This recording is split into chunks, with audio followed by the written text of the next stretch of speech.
Tapos yun nga guys, mapapayo ko lang sa mga baguhan na katulad ko na small creator pa lang. Huwag kayo mawawala ng pag-asa. Tiyaga-tiyaga lang kahit nakukunti lang yung nanonood sa atin. Kahit konti lang yung sumusuport sa atin. Okay lang yan, tiyaga-tiyaga lang, di ba? Malay mo, isang araw, gulatin mo sila, boom, di ba? Matuwa si Lola Meta sa lahat ng ginagawa natin. Si Meta na mismo ang tutulong sa atin para tayo ay kumita ng pera, o di ba? Yun nga, engagement lang naman talagang kailangan.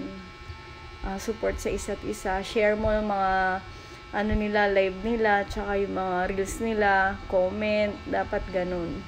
Ayun kasi lagi ang nino-notify ni Meta na makipag-engage ka. Kailangan nagko-comment ka, sineshare mo yung mga videos nila para makita niya talaga na sumusuport tayo sa isa't isa. Engagement ba?